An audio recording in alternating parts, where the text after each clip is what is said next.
All right, so in this video, we're going to hit the last chapter that we're going to spend a lot of time in, and that's chapter 37. And here we're going to talk about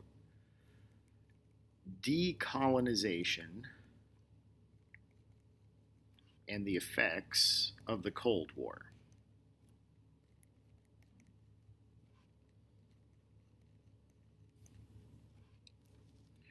So, following World War II,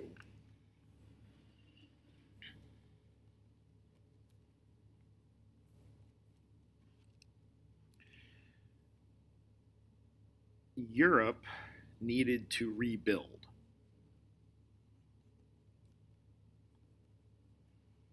Europe had been more or less destroyed by the war, and they needed to rebuild, and this was a hugely expensive project.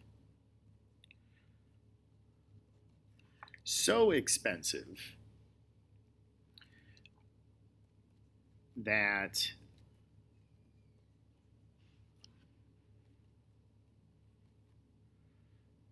colonizers couldn't afford to rebuild and maintain their colonies.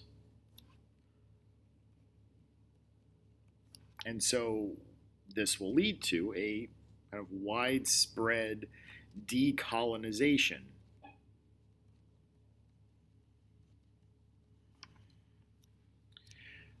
And because this is happening during the Cold War, these newly independent countries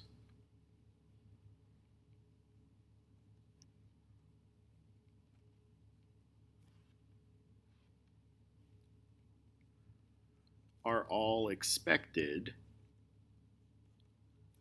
to pick a side in the Cold War. They're all expected to pick a side, although some, and we'll talk about this a little bit here, some will try to avoid that. So what we're going to do in this chapter is do one last circuit around the world and check in on all the places that we've been looking at throughout the year. And the first place we're going to take a look at is India. So the last time we were in India,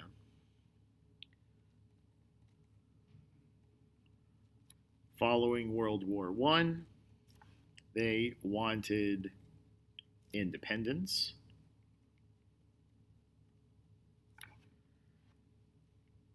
And we saw the rise of Gandhi as an independence leader.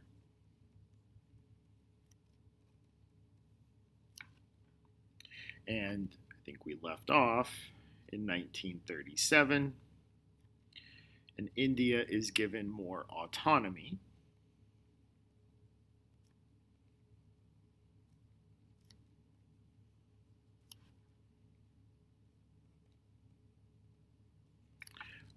And with this autonomy, we see the divisions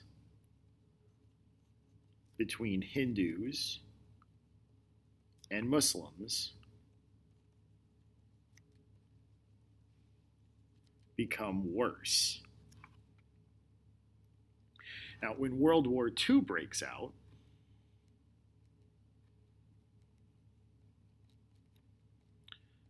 the United Kingdom volunteers India to serve in the war.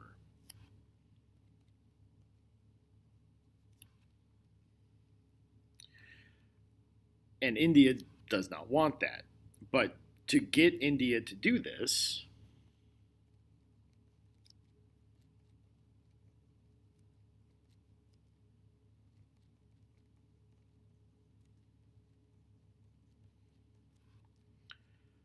the British have to agree to Indian independence after the war.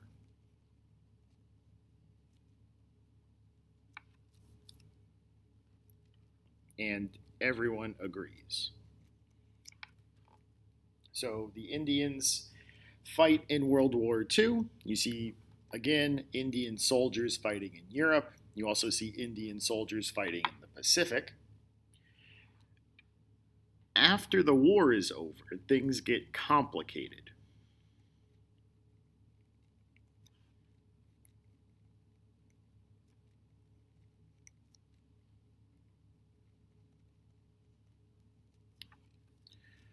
So, back in Europe, Winston Churchill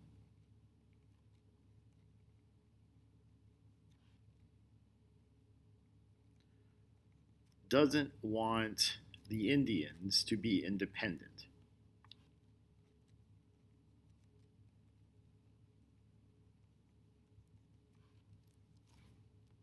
And that's because he is an old school scientific racist. So he actually believes in these things like scientific racism and the white man's burden.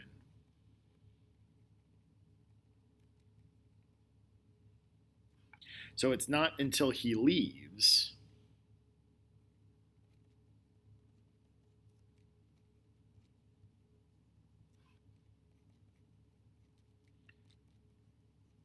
that India gets independence.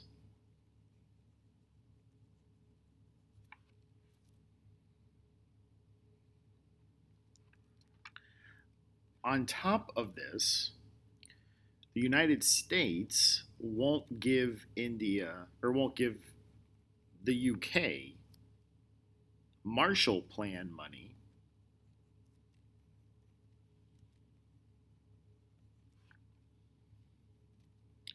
until the UK starts decolonizing. And while it sounds like the Americans are doing this out of the goodness of their heart, they're not. The United States wants to trade with India, and they can't as long as they are a British colony. So the Americans are holding up the Marshall Plan money until the process of Indian decolonization gets started. They're holding it as leverage. But on top of all of this, so this is all stuff happening in Europe, there are problems in India as well. Because Indian Muslims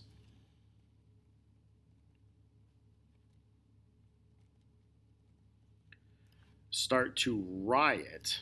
This happens in 1946. They start to riot in support of an independent country just for them.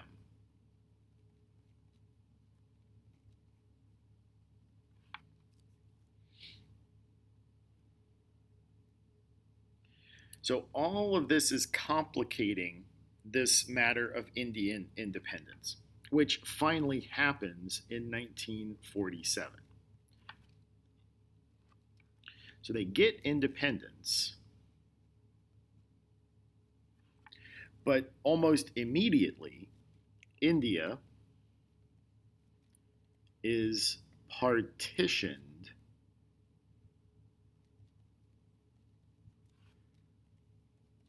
into two pieces.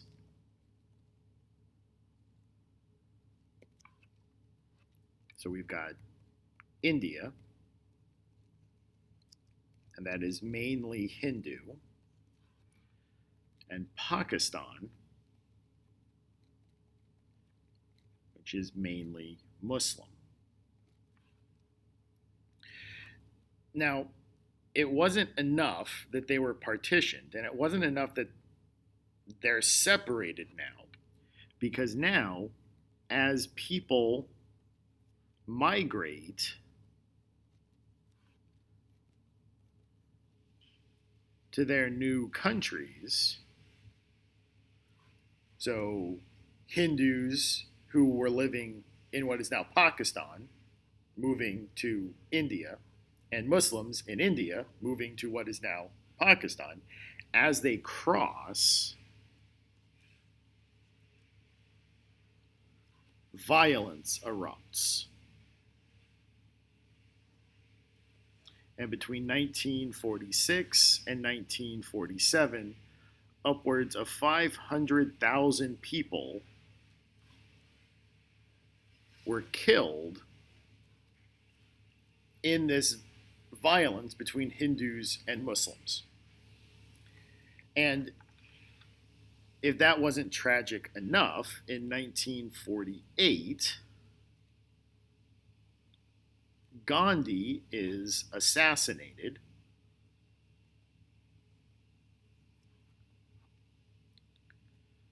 by a Hindu man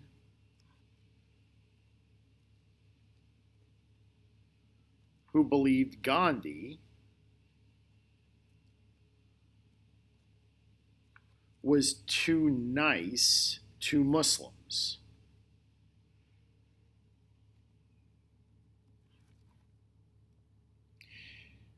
So that was a tragedy. Gandhi's successors led India into the non-aligned movement.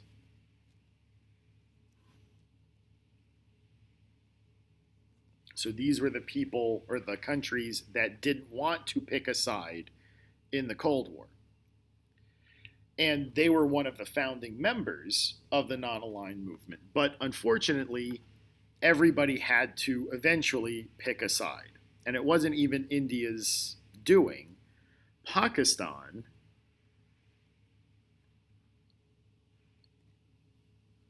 chose the United States. So that forced India to become closer to the Soviet Union. Now, they're not accepting aid and they're not really allies, but India has closer ties to the Soviets, mostly because Pakistan chose the United States. Now, two other facts about India as we kind of round out what we need to know about modern India. The caste system is illegal now, but it is still really socially relevant. It's like institutional racism in Western countries. Even though it's illegal to make decisions based on the caste system, people who are higher caste have a privilege that people in lower castes don't have. And so it's still really important to understand, and it's really relevant today in India, even though it has been made illegal. The last thing I'll mention is that India and Pakistan still are not close friends. They are not at all friendly.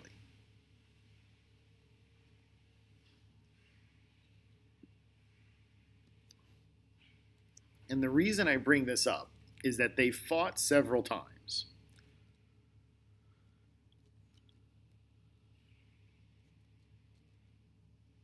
And the last time they fought was in 1999.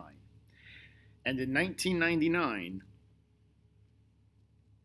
nuclear weapons, because both India and Pakistan have nuclear weapons,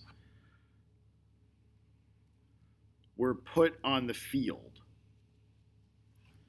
meaning that they were available to military commanders if they needed to use them. And this is the closest that we have come to actual nuclear war since the Cuban Missile Crisis. All right, so we can kind of put India aside now, and we're going to look at another place that became very, very relevant during the Cold War, and this is Vietnam. Vietnam is a great example of a proxy war. Now, the United States and the Soviet Union never actually fought during the Cold War, but there were a lot of conflicts, and most of them fall into this category of a proxy war. A proxy war is one in which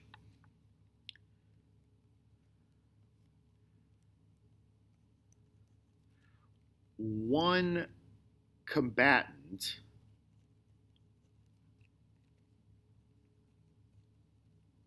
is replaced by a substitute. But usually the substitute is funded by the country they replaced.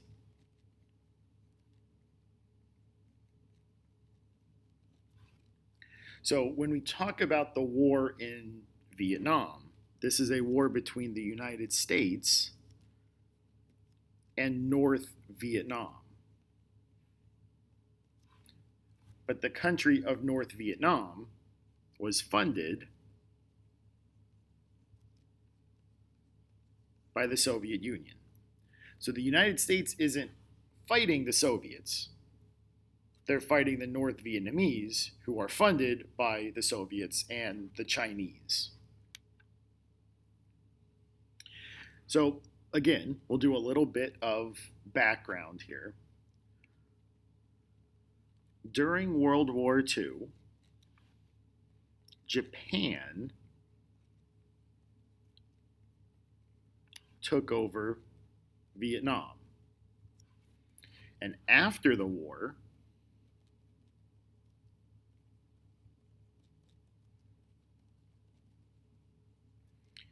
Vietnam was given back to France because they were a French colony. But the Vietnamese don't want to be a colony anymore, so they fight France for independence.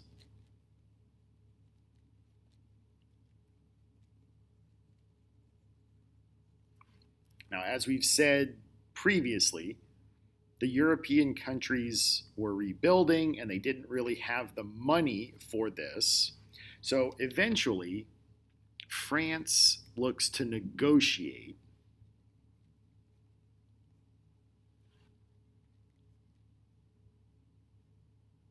So they negotiate an end to the war. And here's what we get. Vietnam is split in half. North Vietnam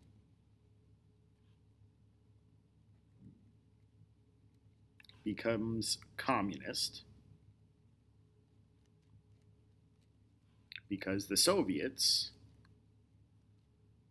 were funding this war against France.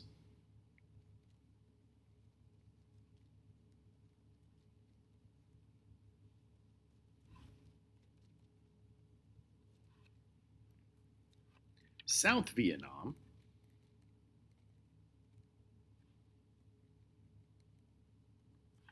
remains capitalist and now aligned with the United States. And if this sounds familiar, this is the same settlement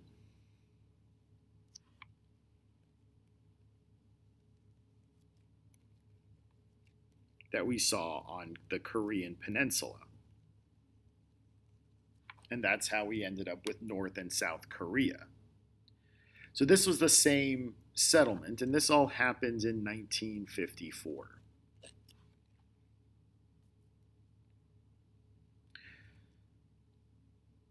But with a new communist country, the United States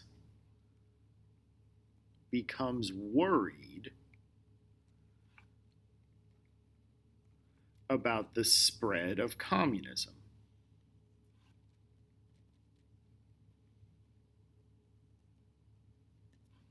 Remember, the American policy at this time is that of containment. They want to contain communism where it is, and they are doing a really poor job of it. So first we see China, then Korea, then Vietnam.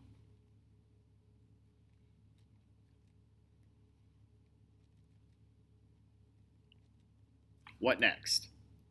And the Americans are really afraid that it might be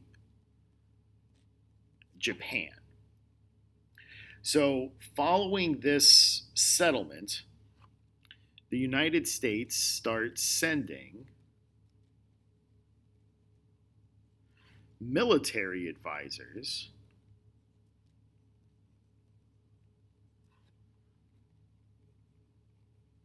to help the South Vietnamese military.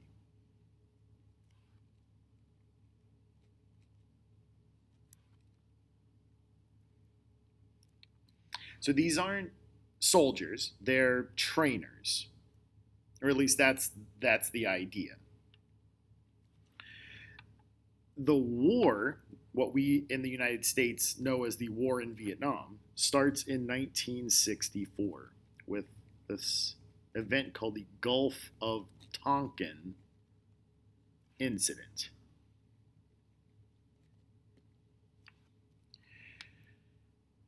So this was probably something that was blown way out of proportion, but here's what happened. A North Vietnamese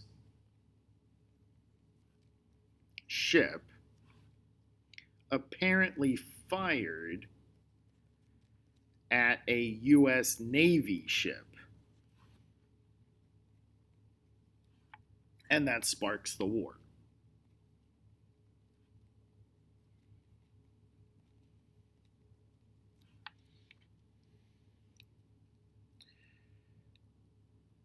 And so the Americans just start bombing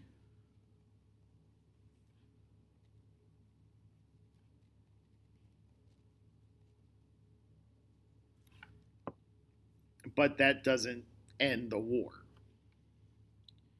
They bomb North Vietnam. They send close to 500,000 soldiers. But it doesn't work. And the Americans, like the French,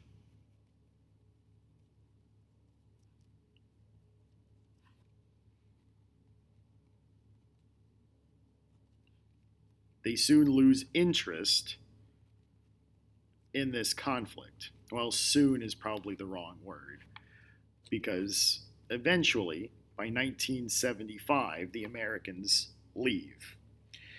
Most wars have a clear purpose. Like World War II, for example, had a clear purpose. This war does not.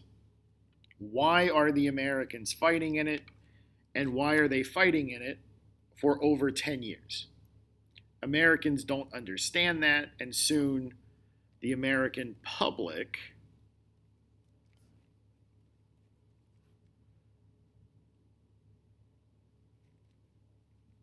force their leaders to end the war. And when the American soldiers leave Vietnam, North Vietnam conquers South Vietnam, and now the now united Vietnam is communist.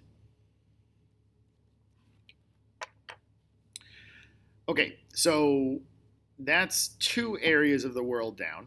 In our next video, we'll talk about Southwest Asia or the Middle East, and talk about what's going on in Africa. So until then, this is Mr. Nissen, and I am signing off.